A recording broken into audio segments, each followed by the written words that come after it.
Eu assisto Live TV PG. Você sabe por quê? Quando a lâmpada se apaga, nova luz deve ser ligada. A Live TV PG foi radiosa claridade, premiada inúmeras vezes, que surgiu na horinha certa. Agradecemos a Deus pelo evento. Quando Jesus usava o verbo crer,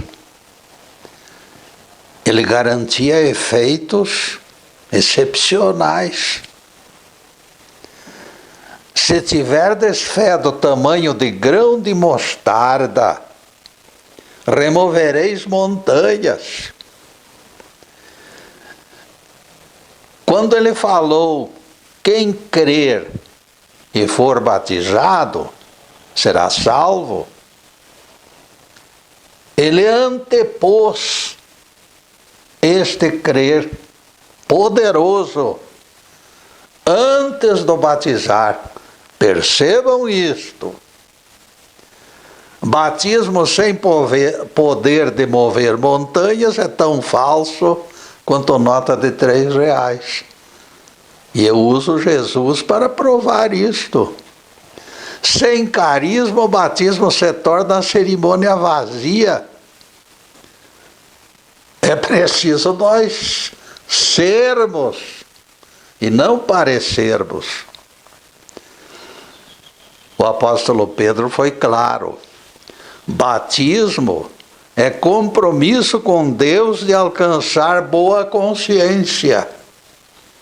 1 Pedro 3:21. Sem boa consciência não há batismo.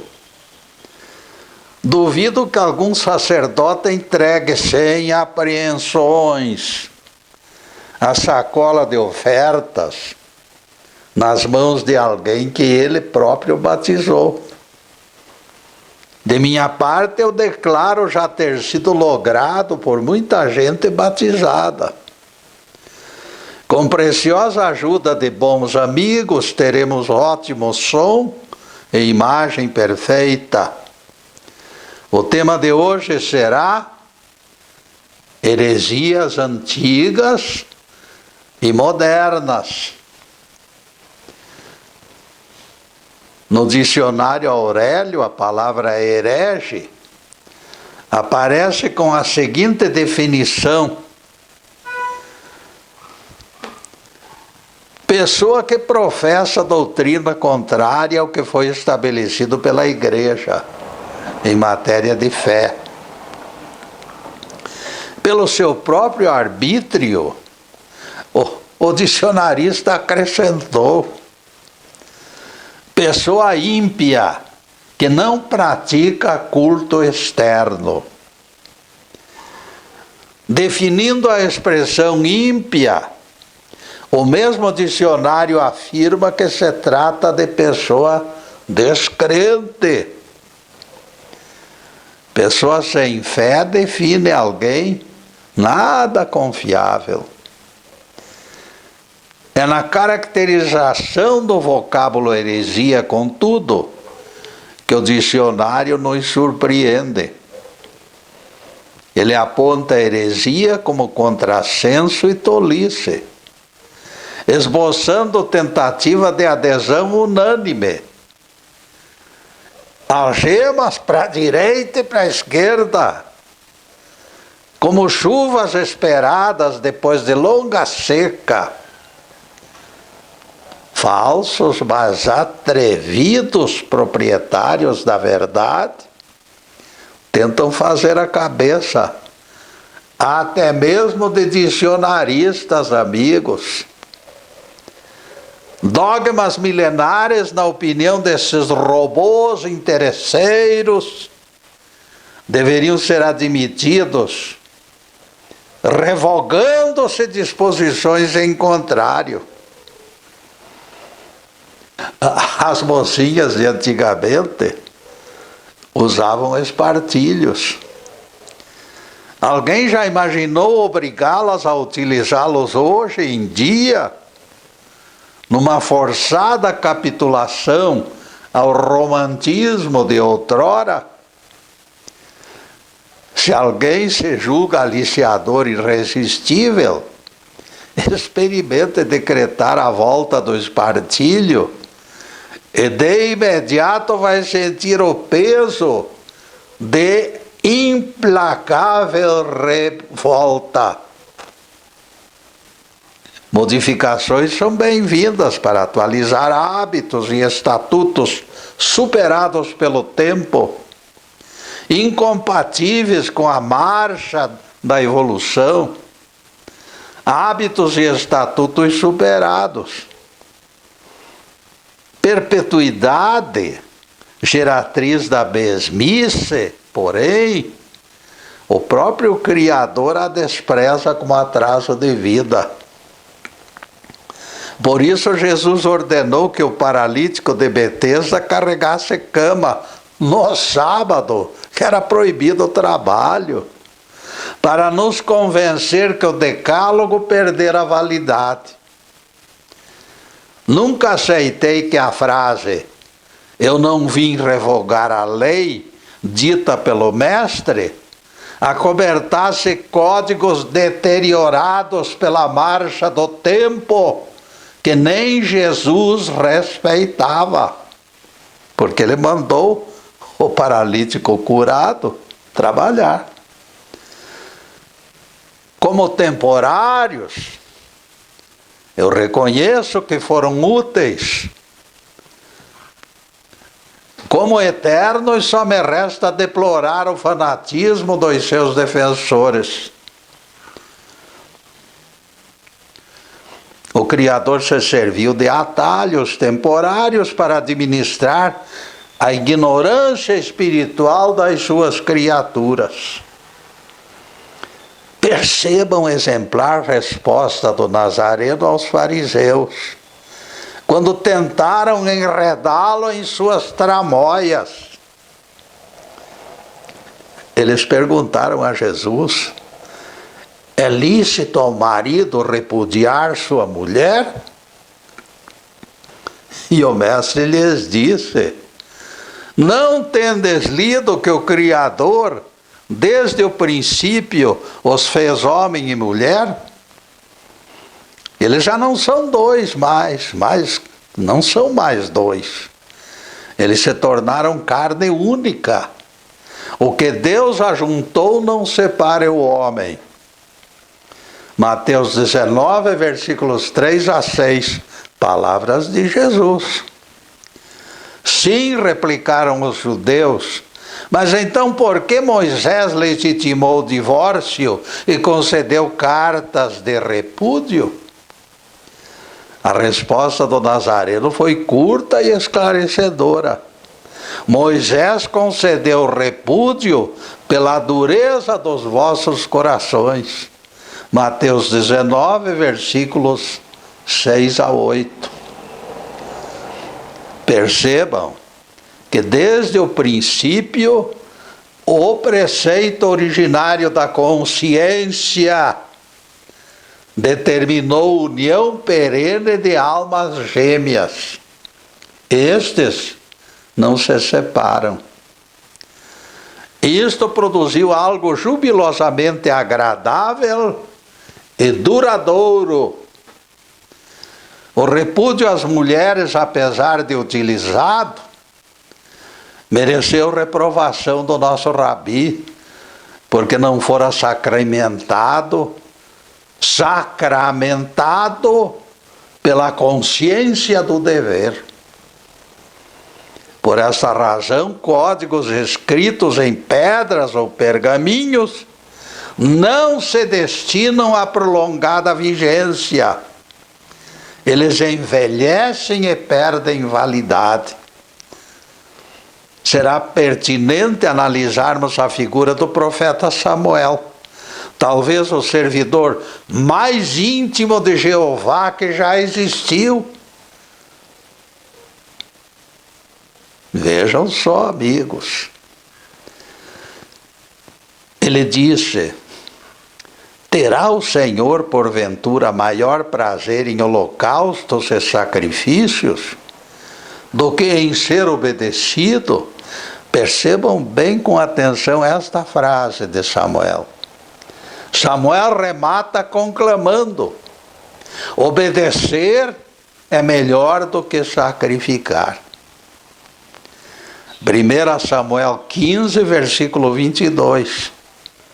Neste ponto, o profeta de Deus exibe prova evidente de que a consciência é única e eterna coletânea de leis.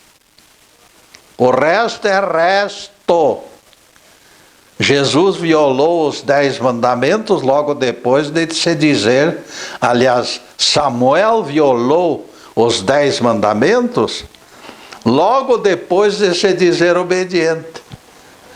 Ele era obediente, então, à lei da consciência e não à lei escrita.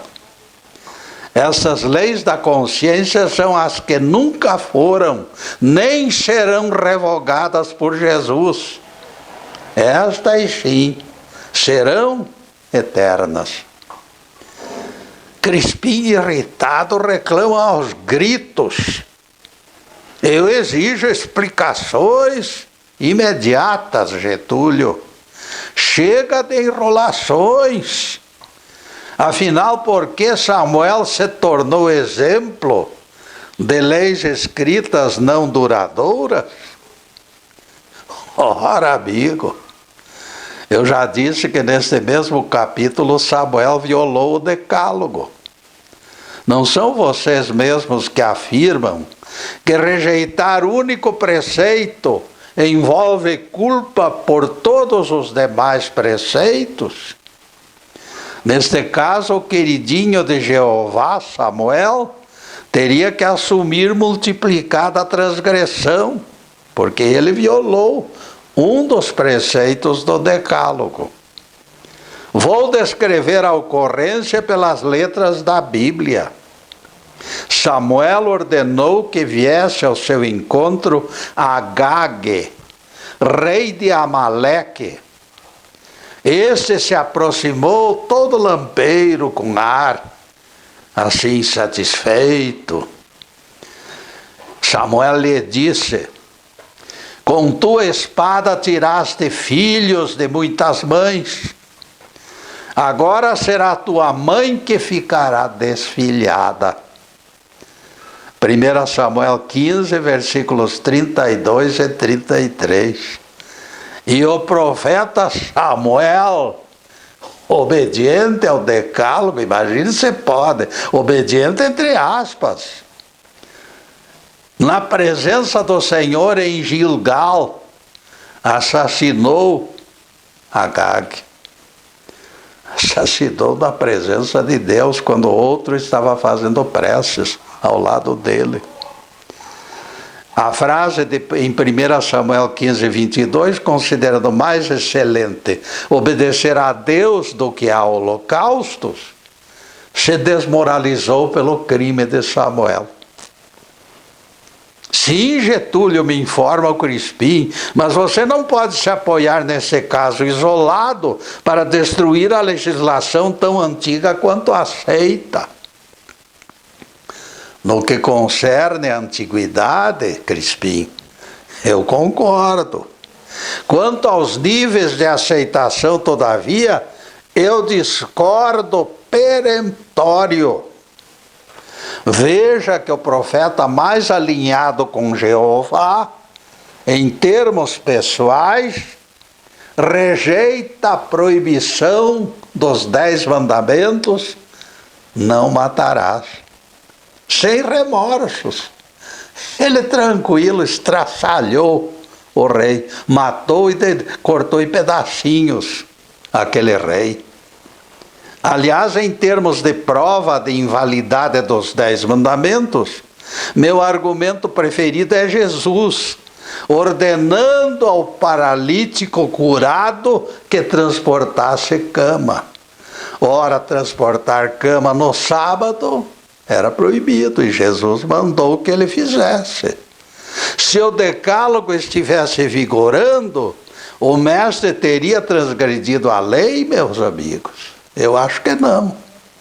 Se o decálogo vigorasse, o mestre não teria dado aquela ordem. Tudo confirma e favorece concluir que o Nazareno optara por abrir as cortinas e mostrar o esgotamento completo da lei antiga. E neste ponto, amigos, nós vamos fazer a primeira interrupção do programa para os comerciais do canal. Mas é um instantinho só. Daqui a pouco estaremos de volta. Obrigado.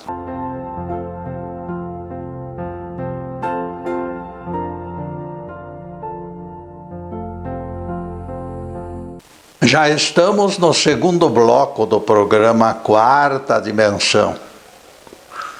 Nosso site está na telinha. Por gentileza de bons amigos, e convidamos vocês para visitá-lo. Nossos programas têm sido gravados nos estúdios Fernando Martins e têm sido transmitidos ao vivo às quartas-feiras pelo Facebook Live TV PG.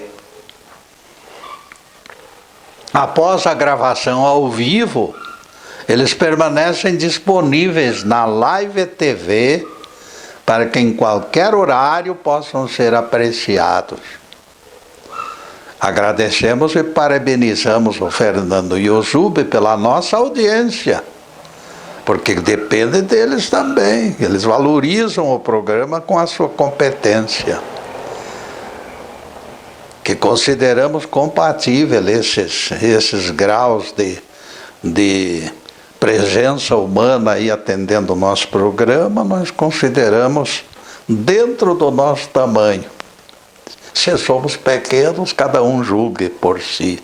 Agradecemos também aos telespectadores que nos prestigiam com audiência, e alguns abençoados chegam até aos elogios não merecidos. Eu não mereço nada. Embora não mereça, agradeço pela generosidade. Em seguida, a continuação do tema: heresias antigas e modernas. A propósito, será importante analisarmos outro detalhe. Jesus nasceu e cresceu ligado à religião mosaica. O Evangelho descreve cenas que revelam apego dos seus familiares aos rituais judeus.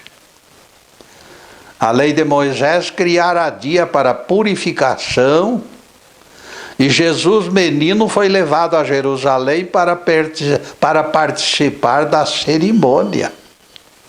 Familiares ofereceram 2 pombos em sacrifício, obedecendo à lei. Imagine Jesus oferecendo 2 pombos, a família de Jesus oferecendo 2 pombos. O que significa isso? Lucas 2, versículos 22 a 24. Jesus não se opôs ao cerimonial não reconhecido por ele, deixou que passasse. Quando o Nazareno completou 12 anos, seu debate com doutores mostrou interesse. 3 dias Jesus ficou discutindo com aquelas figurinhas. Quando Mãe Maria o censurou, ele disse: por que me procuráveis? Ignorais que devo estar com o Pai? Lucas 2, versículo 49. Sem dúvida, Jesus usou o templo judaico, conservou o cordão umbilical ligado aos judeus, e sua família professava a religião mosaica, originária de Moisés. Durante a vida, Jesus ministrou nas sinagogas, nas ruas, nas montanhas. Jesus não tinha lugar onde ele não penetrasse para pregar o evangelho. Sintetizando, esclarecemos que ele nasceu e cresceu nos moldes das escrituras judaicas. Se alguém reclama vinculação a igrejas, Jesus facilmente se amoldará ao time dos judeus. E isso, entretanto, produz consequências. Se o dicionário afirma que o membro da igreja não pode questionar estatutos, o nazareno despenca na condição de herege. Opa! Jesus herege. Em nossa opinião, todavia, ele compôs a imagem de herege sublime, destronando interesseiros e expulsando os vendilhões do templo e mudando a face da própria lei. Ele ensinou o que achava certo, longe da opinião estreita daqueles sacerdotes e doutores. Os antigos vos disseram: deveis amar o vosso próximo e odiar os inimigos. Eu, porém, vos digo: amai aos vossos inimigos e orai pelos que vos perseguem. Mateus 5, versículos 43 e 44. Palavras de Jesus. Moisés determinara a vingança como preceito legal. Além do perdão sem limites, o mestre estabeleceu o amor diante dos inimigos e o amálgama da compaixão para todas as criaturas. Devemos amar o caluniador, devemos amar o ladrão, devemos amar o bandido e o perverso, exorcizar o crime. Isto é um direito. Se indignar diante do mal é um direito, mas tentar sempre a reabilitação do criminoso. É difícil? Eu sei que é difícil.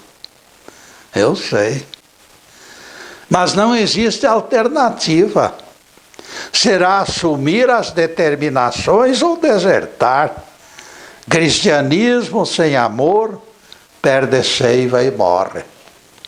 Morre no coração, ele continua fora daquele cidadão, daquele homem.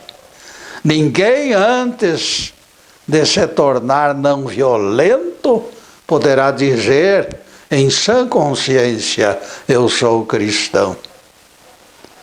Quando o mestre terminou a frase: orai pelos que vos perseguem, teve cuidado de apontar consequências do evento.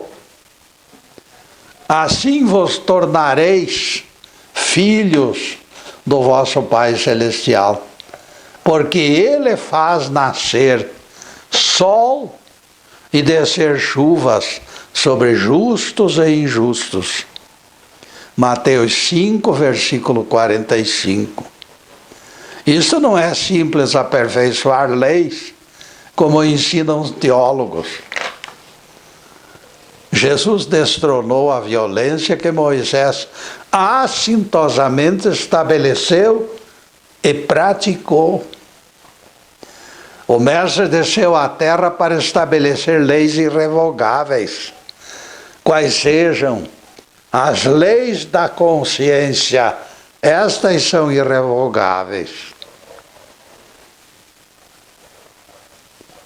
Você que não deseja ser agredido, não agrida.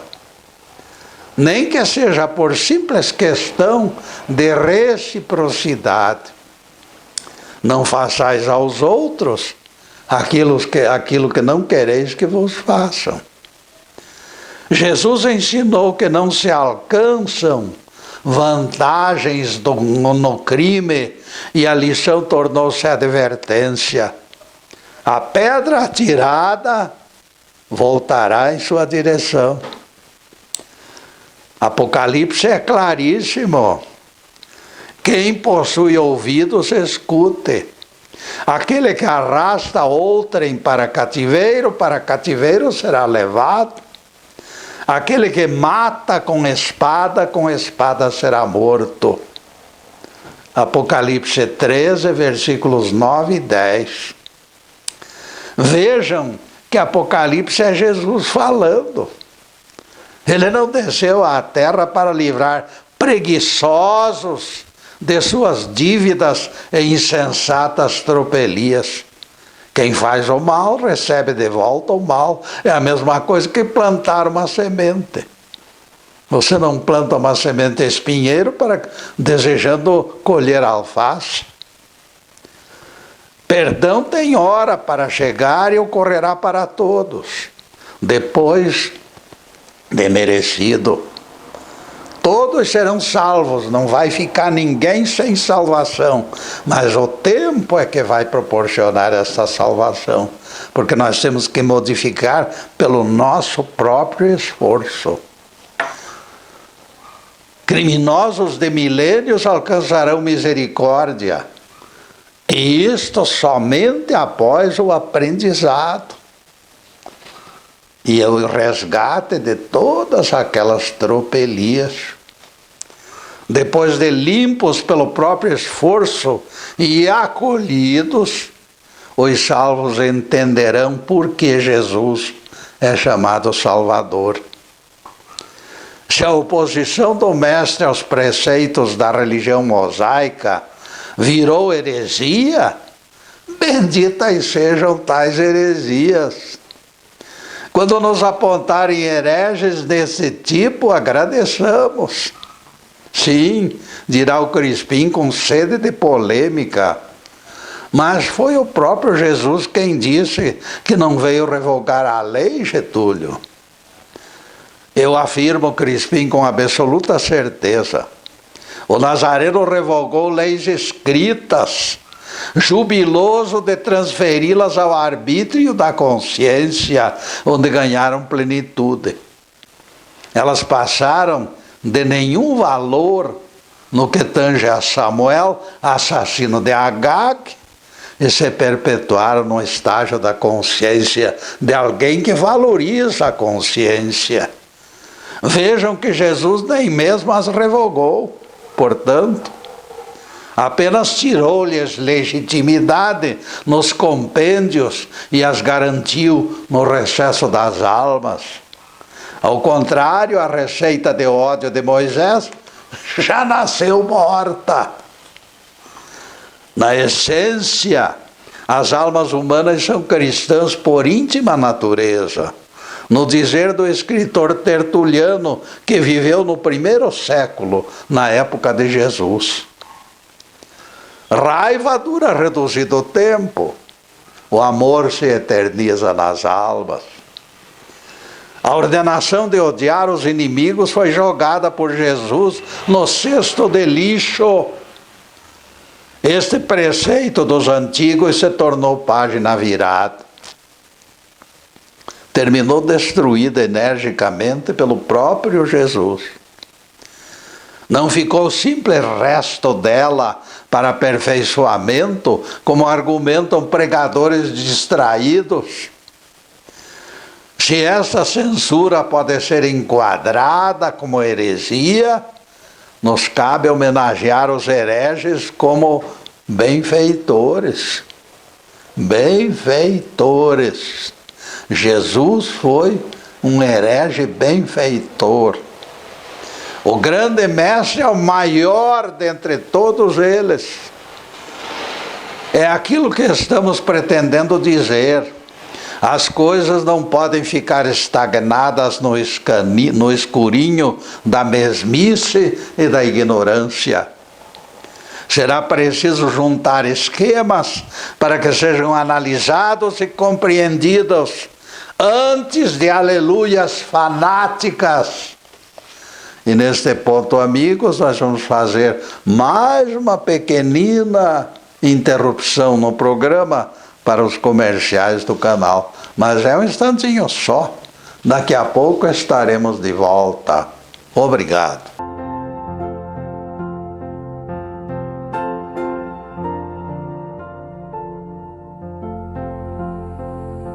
Estamos retornando com o programa Quarta Dimensão, terceiro bloco. Figurinhas pregam aos microfones que a Terra vai ficar escura e vazia durante 1000 anos. Esqueceram que Deus disse: eis que vos enviarei Elias, o profeta, antes que venha o grande e terrível dia do Senhor. Ele reconduzirá o coração dos pais aos filhos e dos filhos aos pais, a fim de que eu não precise interditar a terra. Malaquias 3, versículos 33 e 34. Percebam, amigos, que é a Bíblia quem diz que Deus mudou os seus planos, e alguns ainda não acompanharam a reviravolta.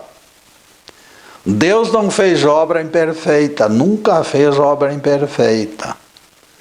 Ele fez obras incompletas, para que o próprio homem completasse aquela lacuna. A justiça divina não cortará nossa luz, meus amigos, podem ter certeza. Eles assustam para aumentar as ofertas. E depois desse pinguinho de doutrina, voltamos ao assunto de hoje: heresias antigas e modernas. Jesus não desceu para dizer amém aos proprietários de seitas que abrem portas aos milhares. Eu vim trazer fogo à terra, disse Jesus certa vez, e o meu desejo é que ela incendeie. Deixar como está para ver como fica seria decisão morna. A própria natureza nos incita a crescer. Tudo evolui. Por que abanar a cabeça, aceitando enigmas sem compreendê-los? Evolução penosamente sustentada exige conhecimentos. Nos tempos de Galileu Galilei, na opinião dos teólogos, a Terra era centro do sistema planetário. Por aí vocês enxergam, têm uma ideia de como eles interpretam precariamente a Bíblia. Sim, dirá o porta-voz deles, hoje reconhecemos o erro. Isto, todavia, não é matéria de fé. Em termos de fé e doutrina, o Espírito Santo sempre iluminou nossas mentes. Alegar ignorância antiga não justifica erros cometidos, amigos, porque aquilo serviu de exemplo para muita gente.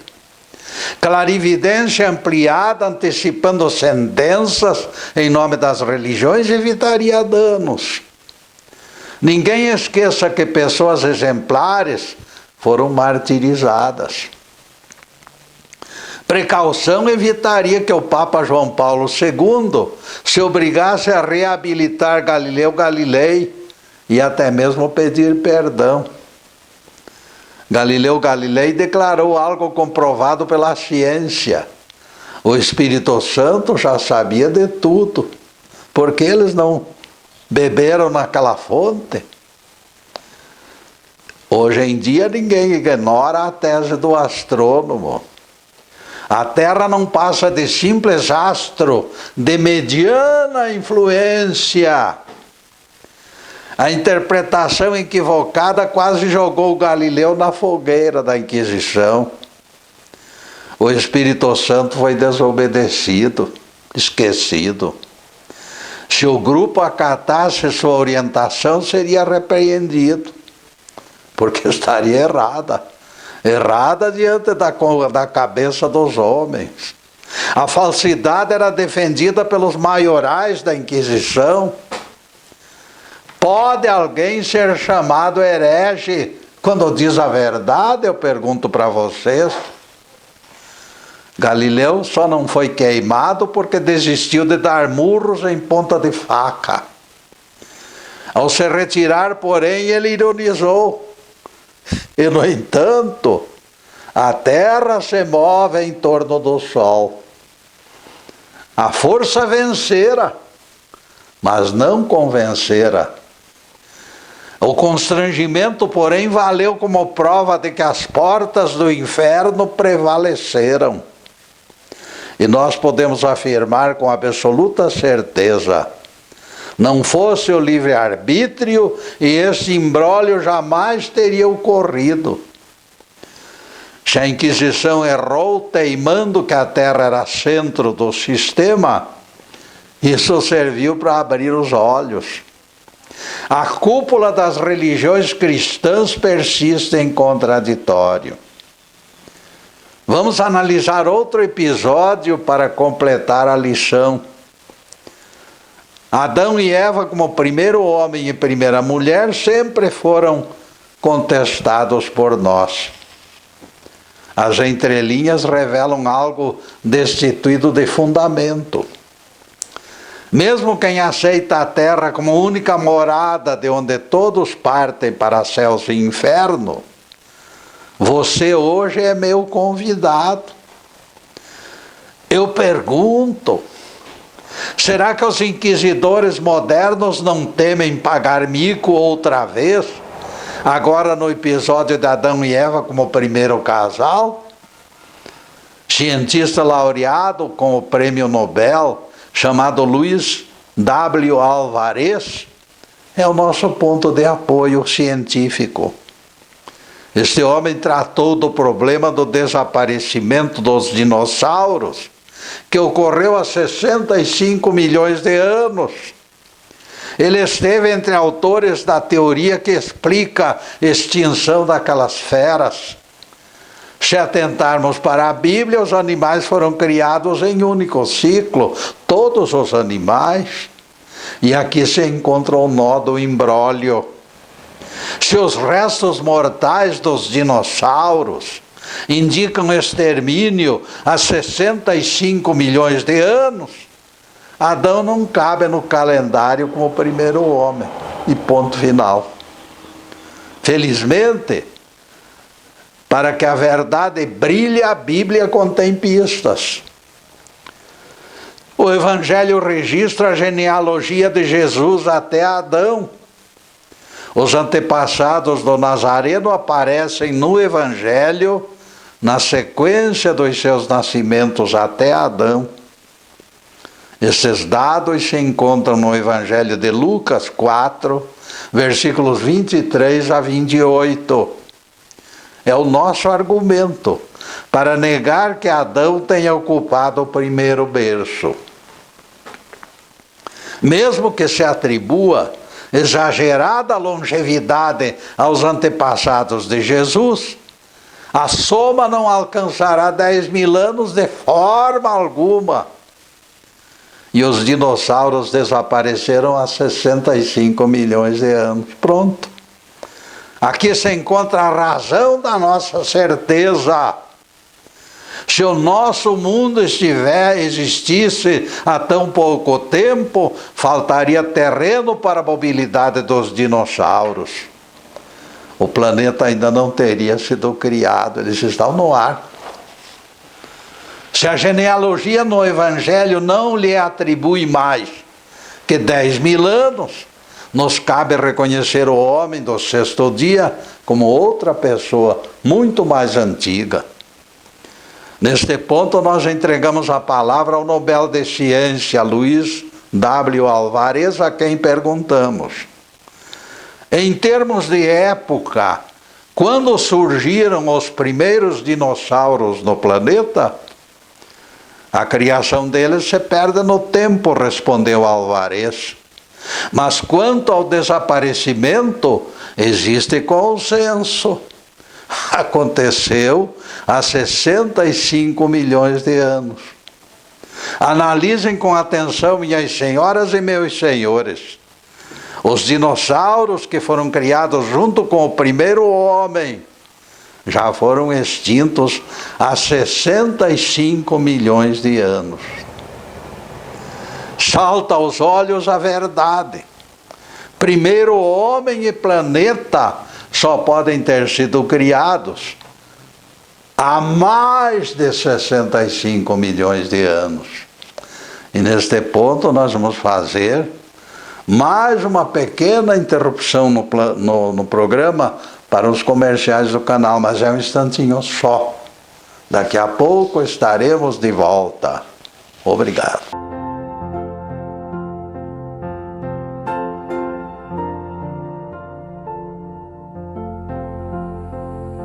Além do Quarta Dimensão, o Facebook Live TV Ponta Grossa transmite mais os seguintes programas: Olhares com Anderson Pedroso, Transformando Vidas com o Pastor Edson, Carro em Casa com Odine Carneiro, o Infantil Mundo da Alegria com Janaína de Oliveira e o Entre Amigos, bem atual agora, com Fernando Nilo.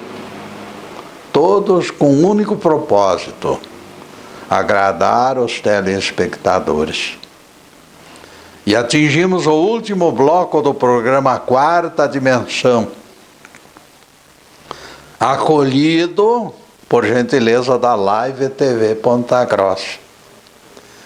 Todos estão convidados, portanto, nas manhãs de quartas-feiras, para este encontro com as Escrituras. Na próxima quarta-feira abordaremos outro tema ligado aos Evangelhos. Em seguida, os últimos questionamentos sobre o assunto de hoje: heresias antigas e modernas. Adão ficou descartado como primeiro vivente, mostrando desatenção de estudiosos aos pormenores. A Bíblia assegura que homem e feras foram criados dentro dos 6 dias da criação do planeta. Não poderia ter ocorrido contrabando anterior ou posterior. Só não enxerga quem não tem olhos de ver. O evento, em termos de calendário e dinossauros, ocorreu há mais de 65 milhões de anos. E não adianta alegar que os dinossauros não existiram, porque fósseis continuam aparecendo. Outra coisa que os teólogos esqueceram: é a própria Bíblia quem afirma que o primeiro homem foi criado juntamente com sua esposa. Homem e mulher os criou, diz a Bíblia. Gênesis 2, versículo 27. Adão, quando apareceu, ele não tinha a esposa do lado. Percebam a preocupação de Jeová quando disse: não é bom que o homem fique só. Terei que providenciar para ele companheira idônea. Gênesis 2, versículo 18. Se a Bíblia diz que o primeiro homem já surgiu com a esposa presente, esse que é chamado Adão não pode ser aquele. Todos sabem que Eva chegou bem depois. Ademais, o perfil deles também é diferente. Percebam que Adão manteve a sua morada em Éden como lugar paradisíaco. Tão forte o seu dinamismo. Ao contrário, depois de anunciado, o homem do 6º dia não justificou o empenho divino. Não havia homem para lavrar a terra. Foi desabafo de Deus, arrependido de tê-lo criado. Está na Bíblia. Ainda nenhuma erva do campo havia brotado. Foi o lamento de Jeová, consternado, em Gênesis 2, versículo 5. Tão forte o desapontamento que o Criador nem cogitara de trazer chuva para molhar o chão. Tão forte o desapontamento que a Bíblia registra palavras que mostram Deus insatisfeito, querendo destruir a terra inteira. Não existe homem para lavrar a terra. Gênesis 2, versículo 5. Como se explica o desabafo do Criador se ele próprio fizera o homem do sexto dia? Infelizmente, a criatura preguiçosa abusava do livre-arbítrio, preocupada tão somente com o multiplicai-vos da ordem divina. Única recomendação de Jeová fora acatada: multiplicai-vos e enchei a terra. E isto eles gostavam. Está lá em Gênesis 2, versículo 28. Isto é muito bom, dizia o homem do sexto dia, entusiasmado. Caçar, comer, dormir e fazer sexo os empolgava. No planeta Éden, a raça adâmica, dinâmica, mas pervertida, foi escolha divina para exílio na terra. Apesar das brutais diferenças, igrejas cristãs usam a mesma tecla. A tecla de Adão como pai de todos e criador até mesmo dos pecados. Favoreceu a usurpação do primeiro berço.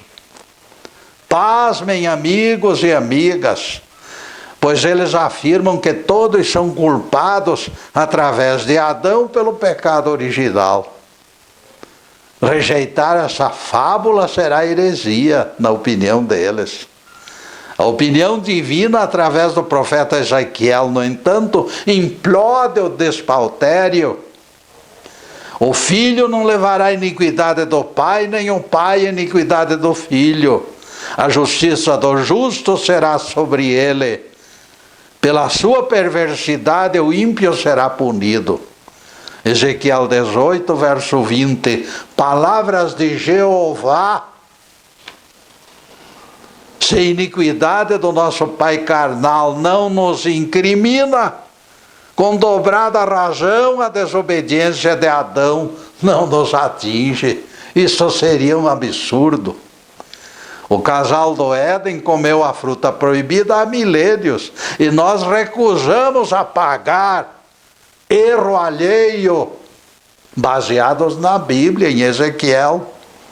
Será que os teólogos nunca leram as palavras ditas por este profeta? O filho não levará a iniquidade do pai? Este é outro absurdo que eles obrigam os cristãos a engolir depois da censura e ainda acrescentam heresia. Ficamos heréticos. Por quê? Porque nos recusamos a aceitar esse despautério. Desqualificar o pecado original para certos fanáticos é crime. Se Jeová afirma que eu não sou responsável pelo erro de meu pai carnal, como justificar que o pecado de Adão me atinja? E aqui surgem consequências. Estamos sujeitos a receber a Bíblia e os Evangelhos com ressalvas indevidas por conta desta insensatez da teologia. Tentativas já têm ocorrido. Vocês conhecem aquela famosa aparição do espírito de Samuel desencarnado, que veio conversar com o rei Saul encarnado? Aquele trecho tem sido modificado por defensores da morte como sono. Eles defendem a imobilidade do defunto até o juízo final. A Bíblia fala com clareza, porém, e Samuel disse a Saul: por que me inquietaste fazendo-me subir? Samuel 28, versículo 1 Samuel 28, versículo 15. Na Bíblia reescrita por inconformados teólogos, o nome Samuel é substituído pelo famigerado Satanás deles. E Satanás disse a Saul: Repetem eles posando de bons religiosos. Fica melhor assim, dizem eles, lutando para esconder sobrevivência consciente do espírito humano. Felizmente Jesus disse: Deus não é Deus de mortos, mas sim de vivos, porque todos estão vivos. Louvado seja Deus. Que o Senhor nos abençoe e nos guarde. Que o Senhor faça resplandecer o seu rosto sobre nós e tenha misericórdia de nós. Que o Senhor sobre nós levante o seu rosto e nos dê a paz. Louvado seja o nosso querido Pai Celestial. Louvado seja o santo nome de Jesus, o nosso Cristo. Obrigado, Deus. Obrigado, Jesus. E para vocês, além desta câmera, nós estamos desejando e pedindo ao Pai que derrame suas bênçãos sobre todos, indistintamente, e as suas famílias. Bênçãos de paz, de harmonia, de conforto espiritual, de saúde, prosperidade. Tudo de bom, mas acima de tudo, amigos, amor no coração. Porque o amor é o nosso verdadeiro encontro com Deus. Muito obrigado, meus amigos, e boa tarde.